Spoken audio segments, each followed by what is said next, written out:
Hello বন্ধুরা, তোমরা কেমন আছো? আশা করছি ভালো আছো, সবাই সুস্থ আছো। তো দেখো, এখানে আমি গোবিন্দভোগ চাল নিয়েছি, একদম ছোট মিহি দানার, একদম নতুন চাল। তো এই চাল দিয়ে আজকে একটা ঝাল পিঠে বানাবো। তো তোমরা সঙ্গে থাকো, দেখতে থাকো। এটাকে ভিজিয়ে রেখেছিলাম, চালটাকে এক রাত্রি ভিজিয়ে রেখে আমি ব্লেন্ড করে নিয়েছি। মিক্সচার মেশিনের মধ্যে সুন্দর করে পিষিয়ে নিয়েছি। এখনও জল দিইনি, সামান্য জল দিয়ে এটাকে ভালো। এখানে নিয়েছি আমি একটা গাজর গ্রেট করে নিয়েছি, কিছুটা পেঁয়াজ কুচি করে নিয়েছি। তোমরা চাইলে এগুলো চপার করে নিতে পারো, আমি চপার করিনি, আমি একদম মিহি করে কেটে নিয়েছি। আর এখানে বাঁধাকপি নিয়েছি এক বাটির মতো, আর এখানে কাঁচা লঙ্কা, একটু ঝাল ঝাল হবে। তোমরা চাইলে কাঁচা লঙ্কা ব্যবহার নাও করতে পারো, তোমরা যেরকম ঝাল খাও সেভাবে তোমরা ব্যবহার করতে পারো। তো এই সবগুলোকে এই এর মধ্যে দিয়ে দেবো। প্রথমে দিয়ে দিলাম পেঁয়াজ কুচি, বাঁধাকপি সব এক বাটি করে নিয়েছি, গাজর এক বাটি নিয়েছি। এর সবজি দিয়ে এরকম মানে পিঠে বানিয়ে, চালের গুঁড়ো দিয়ে পিঠে বানিয়ে খেতে ভীষণ সুন্দর লাগে। আর তার মধ্যে দিয়ে দিলাম এই কাঁচা লঙ্কা, আমি কয়েকটা কাঁচা লঙ্কা কুচি করে নিয়েছি একদম।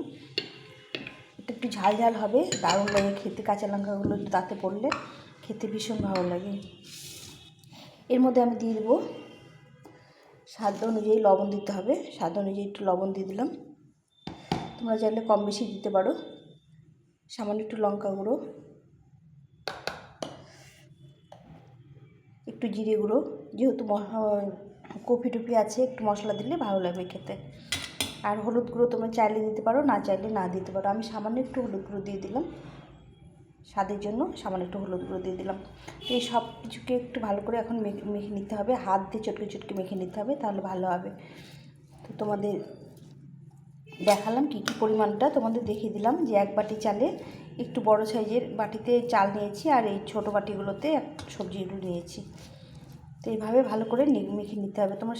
আমি স্বাদের জন্য একটু সামান্য একটু চিনির গুঁড়ো দিয়ে দেবো, একটা সামান্য চিনির গুঁড়ো দিয়ে দেবো, 1 চামচ মতো চিনির গুঁড়ো দিয়ে দিলাম। ঝাল ঝাল হবে, চিনিটা একদম পরিমাণে কম দিয়েছি। তো এটা ভালো করে মেখে নিতে হবে। আমি এইভাবে মেখে নিয়েছি। এখানে একটু সামান্য একটু বেকিং পাউডার দিয়ে দেবো, দিলে এটা একটু খাস্তা হবে। তো দেখো, এভাবে মেখে নিতে হবে, একদম এই খুব নরমও না খুব পাতলাও না, এভাবে মেখে নিয়েছি। তো বন্ধুরা দেখো, আমি মেখে 10 মিনিট মতো রেখে দিয়েছিলাম, এখন আমি এটাকে ভেজে নেব। এখানে একটা আপ্পাম প্যান নিয়েছি, এই প্যানটা গরম করতে দিয়েছি। এখন একটু জল দিয়ে, প্রথমে একটু জল দিয়ে তারপর একটু তেল দিয়ে ভালো করে মুছে নিতে হবে। একটা সুতির কাপড় দিয়ে ভালো করে এটুকু মুছে নিতে হবে, তাহলে এটা লেগে যাবে না। আমি একটা সুতির কাপড় নিয়েছি, নিয়ে এটাকে ভালো করে মেজে নেব। তোমরা চাইলে ব্রাশ করে দিতে পারো। এখন এর মধ্যে একটু তেল ব্রাশ করে দিতে হবে, আমি ফোঁটা করে তেল দিয়ে সেটাকে মুছে নেব ভালো করে। এইভাবে করে সবটাতে একটু তেল লাগিয়ে নিতে হবে, হালকা করে একটু তেল লাগিয়ে নিতে হবে।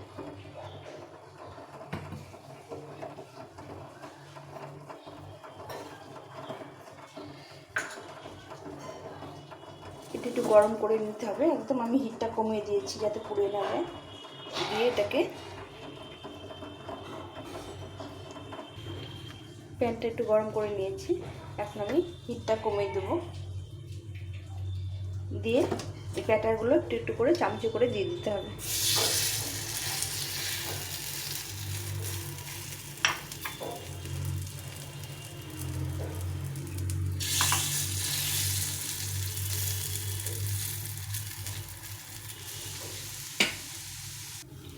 সবটা দেওয়া হয়ে গেছে, এখন একটু ঢাকা দিয়ে একটু এটাকে তৈরি করে নিতে হবে। বন্ধুরা দেখো, এক পাশে হয়ে গেছে সুন্দরভাবে লাল লাল করে, সাইড দিয়ে উঠে গেছে। এইভাবে উল্টে উল্টে সবগুলোকে আবার একটু ভেজে নিতে হবে। পুরোটা ভাজাই হয়ে গেছে, একটু বেশি ভাজা হয়ে গেছে। যাই হোক, খেতে খুব ভালো লাগবে, এটা মুচমুচে হবে, ভীষণ ভালো লাগে খেতে। এইভাবে সবকটাকে এই চামচের পেছন দিয়ে বা চাকু দিয়েও এটা উল্টে নেওয়া যাবে। এভাবে উল্টে নিয়ে আর এক পাশটা একটু ভেজে নিতে হবে, তাহলে এটা কমপ্লিট হয়ে যাবে। একটু লেগে যায়, প্রথমে একটু ভালো করে তেল ব্রাশ করে দিলে আর লেগে যাবে না। দেখো কত সুন্দর হয়েছে, খেতেও ভীষণ ভালো লাগে, ভীষণ। একদম তেল ছাড়া খুব হেলদি হবে, হেলদি টেস্টি একটা পিঠে বানিয়ে নিলাম। এটা সস দিয়ে খেতেও ভীষণ ভালো লাগে, বা যে কোনো চাটনি দিয়ে খাওয়া যায়। তো এই এক পাশে হয়ে গেছে, আর এক পাশে এরকম করে উল্টে দিয়ে এগুলোকে উঠিয়ে নিতে হবে। তো দেখো কত সুন্দর একটা হেলদি টেস্টি ব্রেকফাস্ট হয়ে যাবে।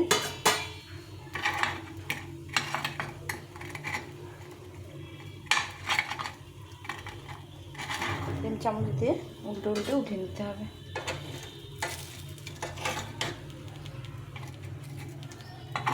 মাঝখানে হিটটা বেশি পায়, ওই জন্য মাঝখানেগুলো খুব তাড়াতাড়ি হয়ে গেছে। তা এরকম করে আবার একটু সাইডেগুলো মাঝখানে দিয়ে আবার একটু ভেজে নিতে হবে, সেঁকে নিতে হবে। এটা তো ঠিক তেল বেশি পড়ছে না, তেলটা ব্রাশ করে দিয়েছি। আর এইভাবে মাঝ বরাবর দিয়ে যেগুলো একটু কম হয়েছে, হিট আছে, সেগুলোকে ভেজে নিতে হবে। তো দুপাশে এভাবে ভাজা হয়ে গেল, এগুলোকে উঠিয়ে নিতে হবে। গরম আছে, তো এইভাবে সবগুলোকে, কত সুন্দর ভাজা হয়ে গেছে, আর দেখতে কত সুন্দর লাগছে, কি সুন্দর হয়েছে। দুপাশে এভাবে লাল লাল করে ভেজে নিয়েছি। এই চালের গুঁড়ি দেওয়ার জন্য একটু মুচমুচে স্বাদ হয়, খেতে ভীষণ ভালো লাগে, ভীষণ ভালো লাগে। একটু চাটনি দিয়ে, ধনেপাতা চাটনি বা পুদিনা পাতা চাটনি বা সস দিয়ে, যে কোনো কিছু দিয়ে এটা খেতে ভীষণ ভালো লাগে। তো সবগুলোকে এভাবে ভেজে নিলাম, বাকিটাও এভাবে ভেজে নিতে হবে।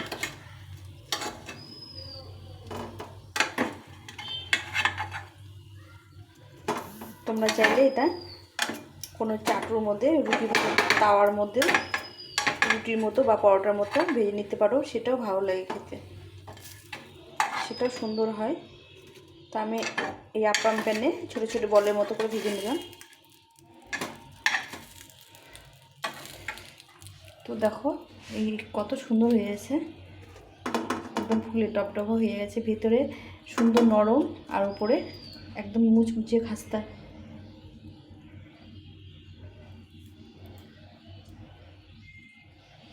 ভীষণ ভীষণ ভালো লাগে, তোমরা একবার বানিয়ে খেও, তারপরে আমাদের বলো দিদি কেমন হয়েছে। অবশ্যই বানিয়ে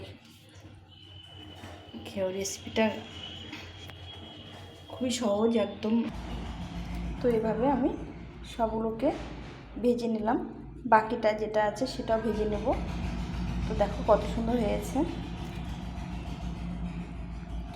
সকালে ব্রেকফাস্ট বা বিকেলে চায়ের সঙ্গে ওটা খেতে ভালো লাগবে, যে কোনো কিছুর সঙ্গে খেতে ভালো লাগবে।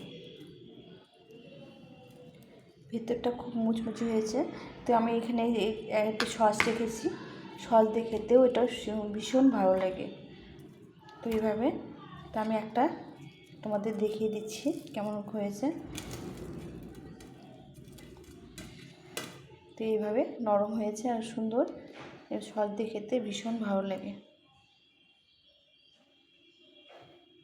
বা ধনেপাতার চাটনি দিয়েও খেতে ভালো লাগবে। চালের গুঁড়ো দিয়ে করার জন্য খুব মুচমুচে হয়েছে আর খুব টেস্টি হয়েছে। তোমাদের যদি রেসিপিটা ভালো লেগে থাকে তাহলে একটা লাইক দিয়ে দেখে নিও, লাইক কমেন্ট করো, আর নতুন বন্ধুরা অবশ্যই সাবস্ক্রাইব করো, আর আমার একটু বেল বাটনটা অন করে দিও, তাহলে যে আমি নতুন রেসিপিগুলো বানাবো তোমরা প্রথমেই দেখতে পাবে। আর এইভাবে তোমরা একবার বানিয়ে খেও, খুব ভালো লাগে। দেখো কত সুন্দর লোভনীয় হয়েছে, বা এগুলো রুটি পরোটার মতো বড় বড় করে ভেজে খেতে ভালো লাগে। আমি এর আগে পরোটার মতো করেছিলাম, সেগুলো ধনেপাতা চাটনি দিয়ে খেয়েছিলাম। তো আজকে একটু অন্যরকম করে করলাম আপ্পাম প্যানে। তো এখন এই পর্যন্তই, সবাই ভালো থেকো, সুস্থ থেকো, টাটা।